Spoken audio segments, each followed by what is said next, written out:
सपा अध्यक्ष अखिलेश यादव पहुंचे बाबतपुर एयरपोर्ट। अखिलेश यादव ने अपने कार्यकर्ताओं से की मुलाकात के बाद अखिलेश यादव जौनपुर के लिए हो गए रवाना।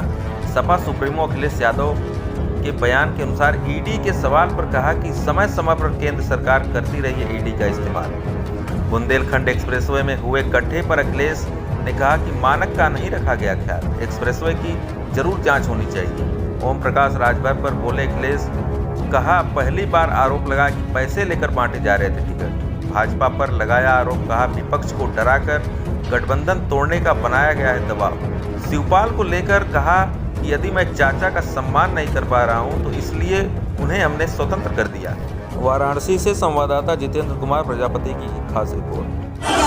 ये समाजवादी पार्टी और समाजवादी पार्टी के गठबंधन पर कभी भी समाजवादियों ने गठबंधन किए होंगे, नेताजी से लेकर के अभी तक कभी समाजवादी गठबंधन पे आरोप नहीं लगता था कि पैसा लेकर के टिकट दी जाती है। लेकिन जिस तरीके से ओम प्रकाश राजभर जी के साथ जब गठबंधन किया, आरोप लगा समाजवादी और गठबंधन पे कि यहाँ पर पैसे लेकर के टिकट दी जाती है। उन्हें अगर बीजेपी के साथ जाना है, बीजेपी के साथ तालमेल है और बीजेपी का काम है divide and rule. Divide and rule केवल ये नहीं है कि जातियों में बांटना, धर्म में बांटना। मैंने सदन में भी कहा था कि डिवाइड एंड रूल का मतलब ये भी है कि विपक्ष को बांट के रखें, विपक्ष के लोगों को डरा के रखें। हो सकता है कोई डर हो, बीजेपी की तरफ से कोई दबाव हो। आपने महाराष्ट्र में देखा, मध्य प्रदेश में देखा, बंगाल में आप देख रहे हैं, दिल्ली में आप देख रहे हैं। कांग्रेस की सबसे बड़ी नेता, क्या कोई कल्पना कर सकता है कि उन्हें भी ईडी बुला लेगा? जब कांग्रेस की लीडर को ईडी बुला रहा है तो ये संदेश बीजेपी दे रही है कि अगर उसके खिलाफ कोई बोलेगा तो आपको भी बुला लिया जाएगा।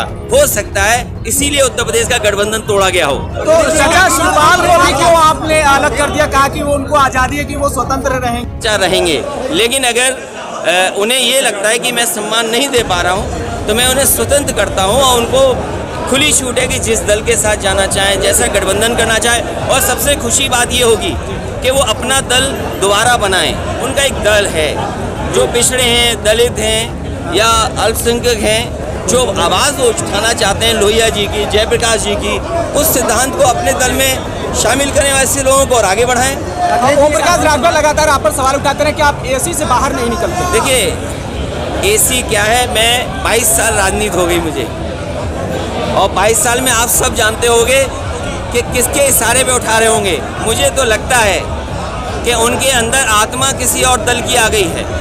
और गांव देहात में झाड़ फूक होती है ना, उन्हें झड़वाना फुकवाना पड़ेगा और तभी ठीक होंगे, उससे पहले ठीक नहीं होने वाले। सीआईडी की सुरक्षा उनको क्यों मिली है? ये इसलिए मिली कि जो बीजेपी को खुश करेगा उसे सुरक्षा मिलेगी।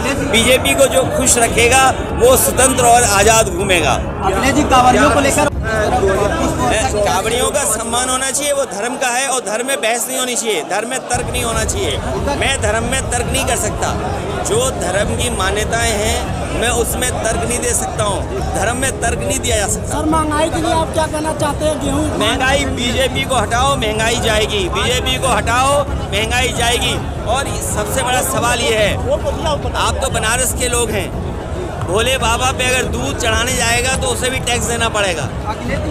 ये जो जीएसटी, भोले बाबा पर दूध चढ़ाने पर टैक्स अगर किसी ने लगाया तो बीजेपी ने टैक्स लगाया। जन्माष्टमी आ रही है तो दूध, दही, मक्खन पे टैक्स लगा दिया। अभी रक्षाबंधन का त्यौहार मनने जा रहा है, घरों में दूध से खीर बनती है, सब्जी आपके मिठाइयाँ बनती हैं, घी से अच्छी सब्जियाँ बनती हैं। जानबूझ करके जीएसटी लगाई।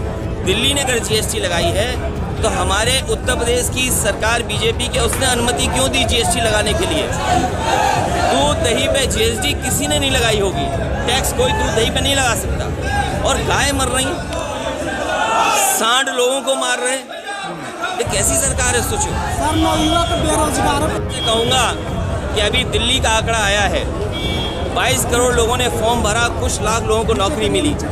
और जिस तरीके से अग्निपथ, अग्निवीर योजना बनी है, हम उसके विरोध में है, खिलाफत करते हैं। यही बनारस, यही चंदौली, यही गाजीपुर, यही जौनपुर, यही आजमगढ़, और यहाँ के पूर्वांचल के और पूरे उत्तर प्रदेश के लोगों की भागीदारी हमेशा फौज में ज़्यादा रही है।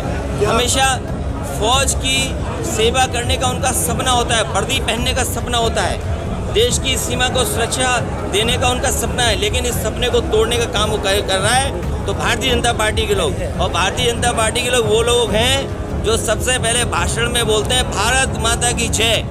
जो भारत माता की जय बोलते हैं उनसे पूछिए अग्निवीर क्या है। अग्निपथ योजना का विरोध समाजवादी पार्टी और मैं नौजवानों से कहूँगा कि इसके खिलाफ आवाज उठाते रहें। सर, एक तस्वीर आपकी आई है, रुद्राक्ष की जरूरत पड़ने लगी हिंदुत्व। मुझे ज़रूरत नहीं है, भाजपाइयों से मुझे ज़रूरत नहीं है, भाजपाइयों से धर्म नहीं सीखना है। भाजपाइयों का धर्म केवल इस्तेमाल करने के लिए है। भाजपाइयों का धर्म है, अगर भाजपाई धर्म वाले हैं तो बताओ दूध पे टैक्स क्यों लगाया इन्होंने, दही पे टैक्स क्यों लगाया। जो बाबा भोलेनाथ पर चढ़ेगा दूध, क्या वो टैक्स वाला दूध नहीं होगा क्या? क्यों लगाया दूध टैक्स पर?